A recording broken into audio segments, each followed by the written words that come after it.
to Geared for Growth. I'm your host, Mike Mortlock from MCG Quantity Surveyors. Today, I'm joined by Adrian Trimboli, founder of a leading buyer's agency business and an investor who's built a multi-million-dollar portfolio from some very early and very honest mistakes. We talk through his journey from a first property that went nowhere to building conviction, structure, and the right team around him to actually get the results he was chasing.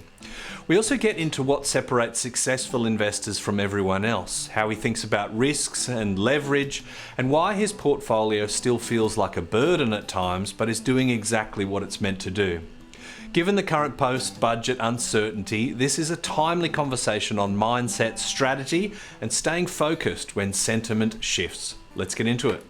Adrian Trimboli, thanks for joining me on Geared for Growth. Thank you for having me, my dear friend. I just thought I'd put you off just as we go live. That's just my gift to guess.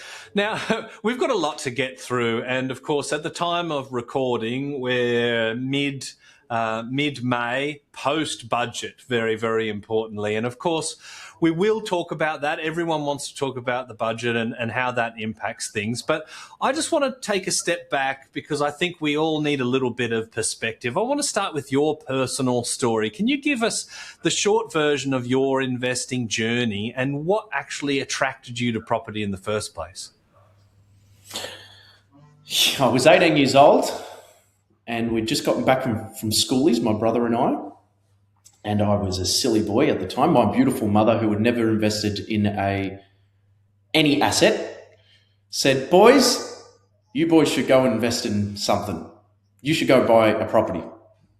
And that's what we did. We bought a property around the corner from where we lived. It was a shithouse property. It was an apartment on a main road, and sold that property 8 years later for $20,000 more. That was my introduction to property. So it wasn't a good one. And my first three assets were all nightmares. And it was actually on that third property where my business partner, Frank, which you know, was on the show a few weeks back, we kind of went through a similar thing where we kind of got burnt. And then from that time when I was maybe 23, that's when Frank and I looked at each other and we just dedicated our life to learning everything about property. So that's where it started. I've built up a pretty decent portfolio now and help people every single day, coming up to 1,000 people that we've helped build wealth and beat the average, which is pretty cool, which is what I wish I had done when I was 18 years old and had no idea what I was doing. That's awesome. And it is very, very cool. And it's come full circle. I know that you had an interview with your mum, and going back to her initial advice, she was correct. It was just maybe the execution that wasn't quite there. And of course, that's what you do in your day-to-day practice now, is get that execution right. What changed for you? And as much as you're willing to share, what happened with your mum, who hadn't invested herself but saw the value and wanted her boys to head in that direction? So what changed for me was actually getting the team around me. Now, that sounds super cliche because it's what everyone, I think, says, but it's actually the truth. I would never try and fix my own teeth. I would never try and cut my own hair. I'd butcher it, right? I'm horrible with cars, but people are really funny with property. So I think that's what changed with me. We got a super rock star accountant. We got a rock star broker who's still with today. And then obviously we built our buyer's agency business. Actually having that team around me is everything. And then what happened with mum? Well, yeah, I had mum on the podcast a few weeks back. I think it got released last week. And she's an old Italian lady. Well, I shouldn't say old. She's an Italian lady. She's 60-year-old Italian. So when we started this business and she was 56, I said, Mum, you've got to do something. Mum, you've got to do something. She's ran a business her entire life. She she hadn't invested. So she started investing at 58. She's 61 now. By 64, she'll have $150,000 of passive income because she trusted her son and went against her conservative Italian grains. So yeah, that's mum. So I'm very privileged that mum will be in a position, and dad, to retire very, very comfortably just by following a very simple process. Such a good boy. She must be very, very proud. I love that too. And I suppose, that she's of a generation that risk risk tolerance wasn't really there. You paid off the house. Don't borrow any more than you ever have to. Only ever borrow for a house. Don't borrow for a car or a holiday or a six-pack on Afterpay at the Bottle-O, which I've witnessed happen before.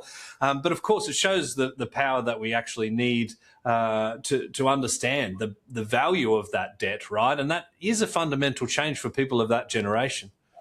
For sure. Yeah, for sure. And she mentioned that quite a bit in the podcast. In fact, we actually had an economist, a behavioural economist, come on the podcast a couple of weeks back, and he was talking specifically about people's risk tolerance over the last generations.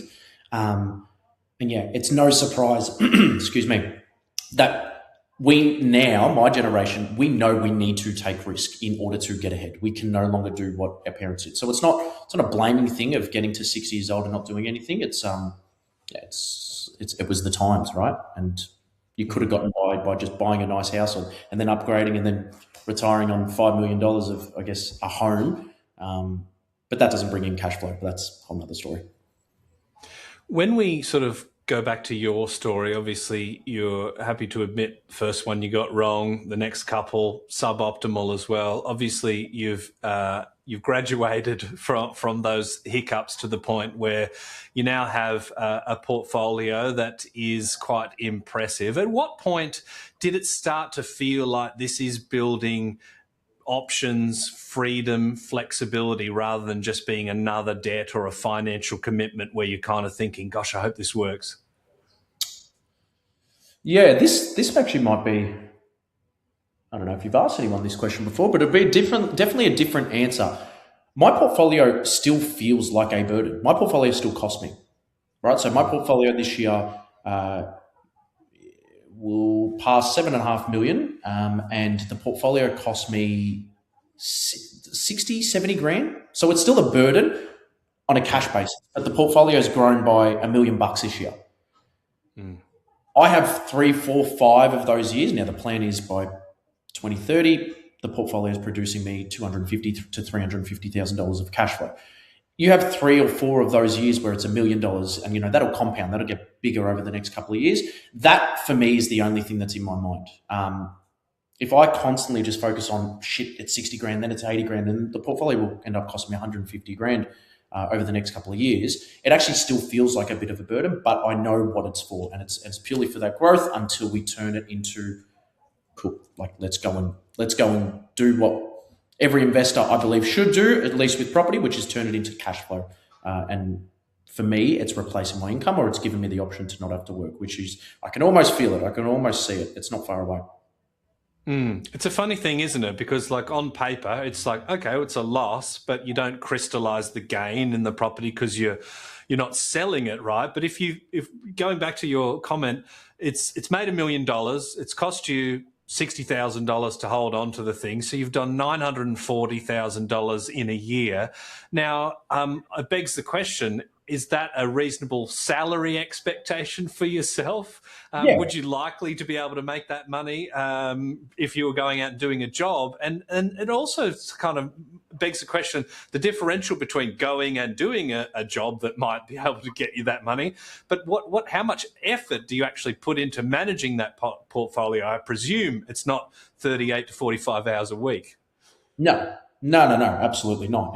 2 hours a month, I'd say. It's actually funny you say it like that.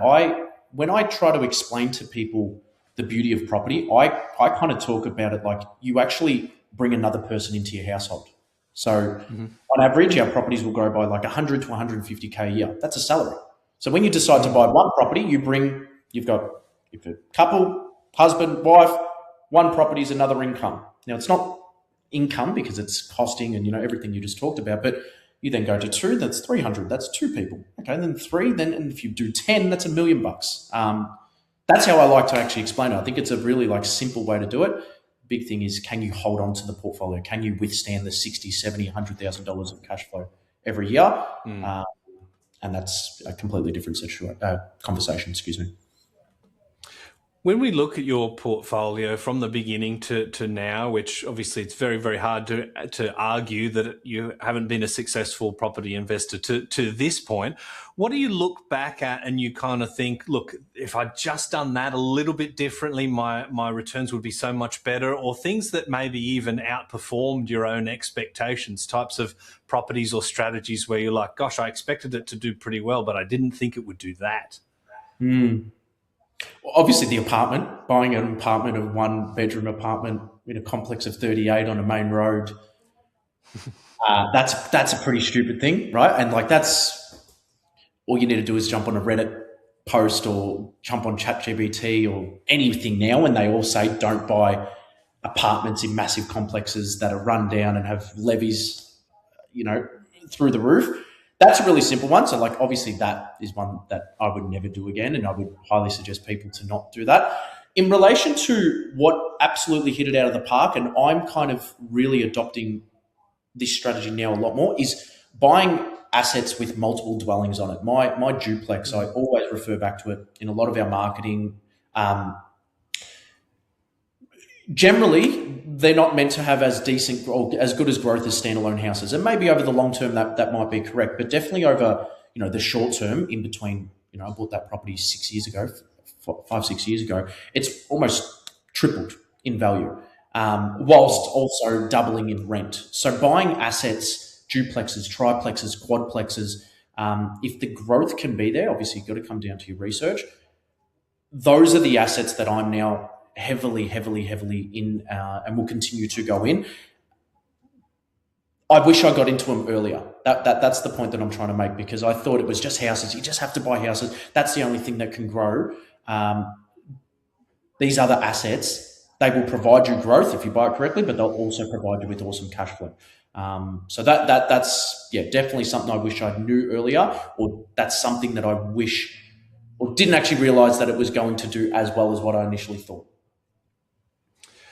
Yeah, that's insightful, because I suppose there's these preconceived ideas that it has to be X, Y, Z, but there's all types of different variations and different types of properties that can grow in value. I want to change direction for a moment, and this will be a segue into the budget thing, but I suppose anyone that spent any time with you would probably categorize yourself as a fairly upbeat, chipper, the glass is half full and we've still got more glasses and more water to go around. But this is a time where people are definitely fearful, right? So a lot of investors will understand the numbers and they understand the risk-reward ratios quite well, but they still get stuck because of fear, uncertainty, procrastination. And of course, the current mindset, I presume we're about to see a huge decline in sentiment. I'm already speaking to some professionals that basically have just got people with a wait and see attitude. I want your insights on what you're sort of seeing right now. Of course, post-budget, but even before the budget, there's a million different reasons not to proceed. And I'm guessing you have lots of stories of people that have sat on the sideline and wished that they'd taken action at that particular point in time. Yep. We had a client who pulled out, or our broker was trying to follow up with them 6 weeks leading up to the budget, and he was holding off to the budget. Mm-hmm. And then the budget, it was announced, and obviously he was the one that got burnt. And that's probably the same type of investor that is, sitting on the fence right now. I'll try and answer this question without sounding biased, and without for your viewers to hear me and go, well, he's just saying that because he runs a buyer's agency. I'm buying, and I just said this before to you off air, I'm going to go really, really hard right now. And my mindset with this stuff is, if you're in the top 1 to 2% of property investors, you realistically, that's 4, 5, 6. I think it's 6 properties in the top 1%, right? So people who own 6 properties are in the top 1% of investors. Do you think that those investors are thinking like the masses? Because there's always reasons to not invest. Right now, it's probably a bit more on the news and it's more on the headlines, but there's always something, right? Let's look over the last 5 years. There's been rate hikes and COVID. There's always something. There's always many reasons not to invest. Are the top 1% of investors over the last 5 years now, are they doing what the masses do? Probably not. Mathematically, they couldn't be, because then they wouldn't not be part of that top 1%. So I just always remind myself of that. I like whatever I see on the news, whatever I see online, whatever I see in marketing is a bit easier for me because I'm in this space. But whatever I see, I just go, cool. Let's now switch it. What is the opposite? How do I become excellent as an investor? How do I become a better investor? Generally, I think it's pretty difficult to say that in 5 years' time that property prices will be less than what they are today in 10 years' time. I'll take that bet.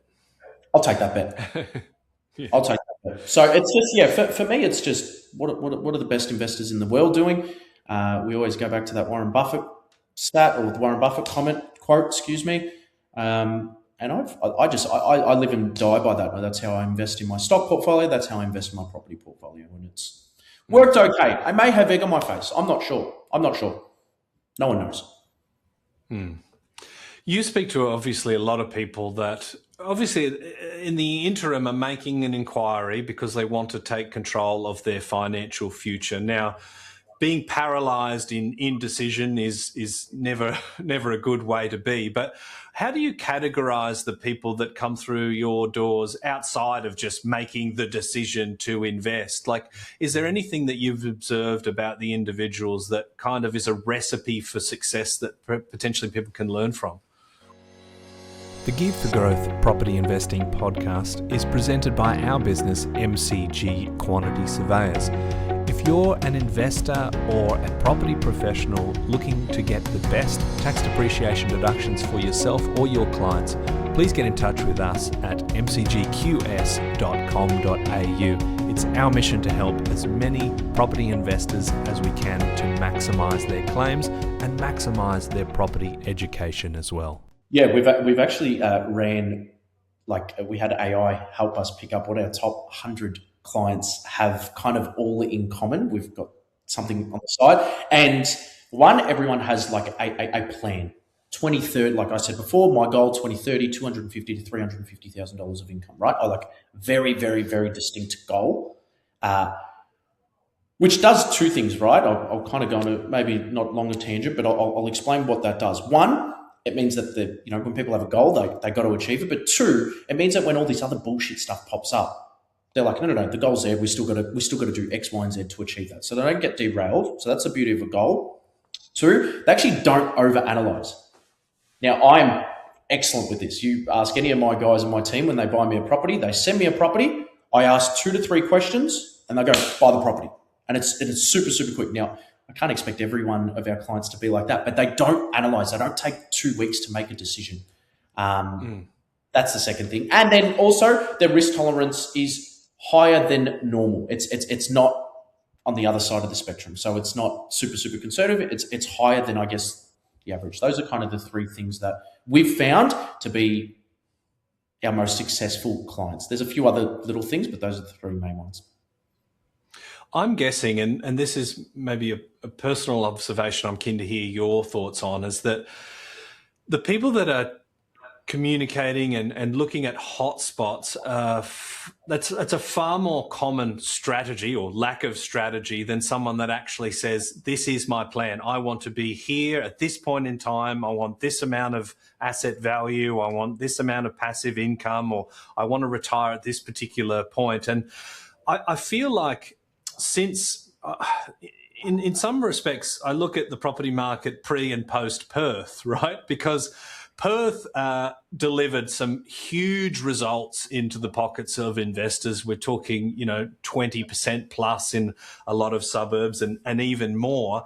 That sort of seemed to change the mindset of investors where they were much more of a hotspot focus. I don't know if it was necessarily the same beforehand, but it's a pervasive thing now. It's not about the strategy. It's about, okay, well, where's going to get me that 20%? It's about Darwin, or it's about Ballarat, or it's about Townsville, or it's about Perth or Mandurah, or those sorts of things. What are your observations in and around the hotspot versus the strategy? Yeah, I think hotspot's great. I mean, what does a hotspot even mean, Mike? Like, if a market is going to give you, so like we didn't invest in Darwin. Right? We haven't invested in Darwin. I've got no properties in Darwin, right? We haven't bought a property for a client. if a market is going to do 40%, 50%, but then shit itself, is that a good strategy or not? I don't know. Maybe it could be. But like, I don't even understand what a hotspot is. Like my belief is that it just needs to align with the goal. Now, if your goal is in 2 years, you're going to retire and you need $300,000 worth of cash, then it might be worth you investing in a mining town because it links back to the strategy. But if your goal is like most people and it's 10, 15 years, then investing in a hotspot that's got things going for it and it's going to last and it's going to have multiple growth cycles and it's going to align with your strategy, well then, yeah, that makes sense. I don't buy into this. I don't even know what a hotspot actually is, Mike, if I'm being completely honest with you. Like, is a hotspot something that booms and busts? Because if that is a hotspot, then like I don't believe in it. We only invest in areas or in regions that are going to be sustainable. They're going to continue to grow and they're going to have more, like it's not going to be up and down. And it all needs to align with your strategy. It sounds so cliche, but it all needs to align with exactly what you're trying to achieve, either short or long term. As I said, if your goal is to retire in 2 years, you need 300K, great. Invest in a really rickety town that's got high risk. But not a lot of people are actually coming to us for that type of stuff. I don't know if that answers the question. Probably doesn't. No, it does. I mean, maybe there is some uniform definition of a hotspot, but I guess in most people's minds, it's somewhere that's affordable enough to meet their budget, whatever it is. Your budget's $2 million. You know, there's a lot more hotspots available. If your budget's $600,000, there's probably a few less, if any. But I guess, yeah, it's that flash in the pan, instant 20%. And with probably disregard for the performance over 20, 30 years, because if we can get that 20%, we can revalue, we can go again. And a lot of the mindset sort of seems to be more, like I want 20 by 20 or 30 by 30, or I want to get to 50 properties or 100 properties or 1 billion properties, right? Those ego metrics, as I would look at them, kind of devoid of strategy, but it's like, I just don't want to miss out on the next insert boom town here, right? Yeah. And there's so much marketing and it's hard. I can understand that it can be hard. That 20 by 20, 30 by 40, those metrics there, I think that is super, super dangerous. Probably more dangerous than, FOMO on a hotspot, because those are, I'm kind of going through it right now, even with my own portfolio, right? It's like you always want more. Naturally, as humans, I think we always want more. It wasn't until I actually said, no, this is the goal. This is what needs to happen, where everything else kind of falls into place, because you can get to, I don't know, call it 10 mil and then go, no, it needs to be that. And you just keep moving the envelope. And ultimately what that actually does to your position is, especially if you're going for more, generally you'll be taking out equity and you'll just be bringing your portfolio back to 80 or 90%. And something happens to you, something happens to your income, something happens to the portfolio. Someone with the $2 million property portfolio that has $1 million worth of debt versus you that might have a $10, $15 million property portfolio that's leveraged up to 90%, you guys are in the exact same position. So yeah, that like 30 or 100 by 100, it is ego. And I think that can be super, super dangerous to an investor.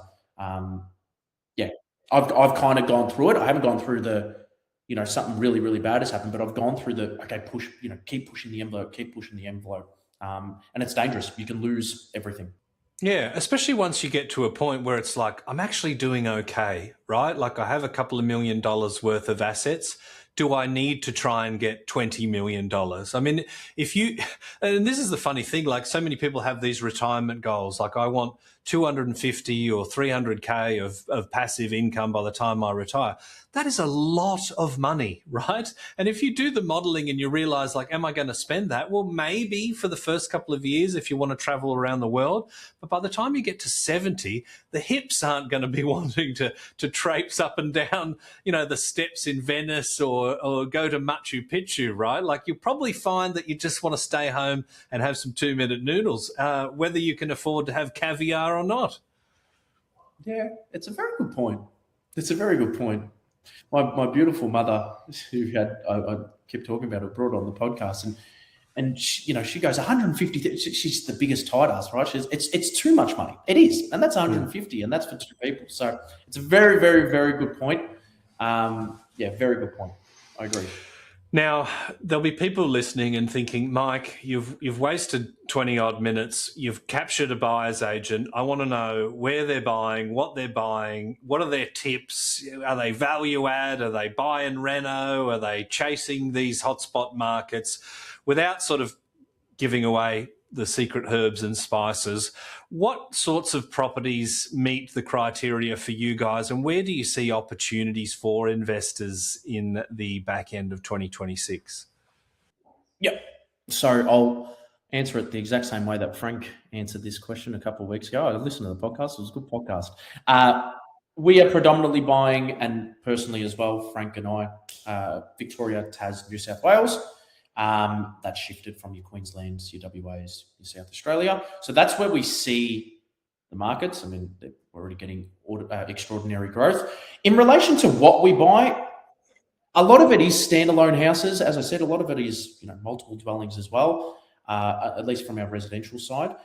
And we do love especially now with this announcement, right? The negative gearing piece. We love being able to add value via renovation, to increase value, but also rental yield, and then also adding granny flats. So blocks big enough that we can add granny flats to increase that yield so that those properties are positive.